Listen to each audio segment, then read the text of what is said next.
ஏத்தா அவளுக்கு தான் வாரம் சொன்னாக்கா நீ எதையாவது சொல்லி கழிச்சு விட்டுருக்கப்படாது அவளுகளை. அத்தை இல்லத்த ரொம்ப நாள் கழிச்சு பாக்குறேன். எப்படித்தான் இல்லைன்னு சொல்றது? என்ன எப்படி இல்லைன்னு சொல்றது? இப்ப நான் இல்லைன்னா என்னன்னு சமைப்பா நீ? நீ சொல்லணும்ல, அத்தை ஊருக்கு போயிருக்கிறா, என்ன பிள்ளைய வச்சுக்கிட்டனால பொண்ணும் பண்ண முடியாதுடி, இன்னொரு நாளைக்கு வாங்கடின்னு சொல்ல வேண்டியானே. சரி 50 பேர் உனக்கு தெரிஞ்ச பிள்ளைல தானா? 50 பேர் இல்லத்த, அதுல 2 பேர் தான் எனக்கு தெரியும். மீதியெல்லாம் கூட வரவங்க. ஏண்டி 50 பேருக்கு சமைக்கணும்னு எனக்கு தலையெழுத்தா வந்திருக்குது. அதுக்கு என்னத்த பண்றது சொல்றீங்க? வரவங்கள என்ன வர்றவங்கள சொல்ல வேண்டியானே வரத்த. இன்னொரு நாளைக்கு வாங்கத்தா, அத்தை ஊருக்கு போயிட்டாங்க, நான் ஒரு ஆளை பிள்ளைய வச்சுக்கிட்டு சமைக்க முடியாதுன்னு சொல்ல வேண்டியானே.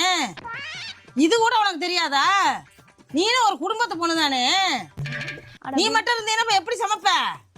நான் மட்டும் இருந்தா தான் வர சொல்லிருக்கே மாட்டேன். நீ அப்ப பிளான் பண்ணி தான் வர சொல்லிருக்கா நீ? அத்தை வர சொல்லியாச்சு, விடுங்க அத்தை. என்ன என்ன முன்னு பேசுறீ, என்ன காது கேட்காதுண்ணா?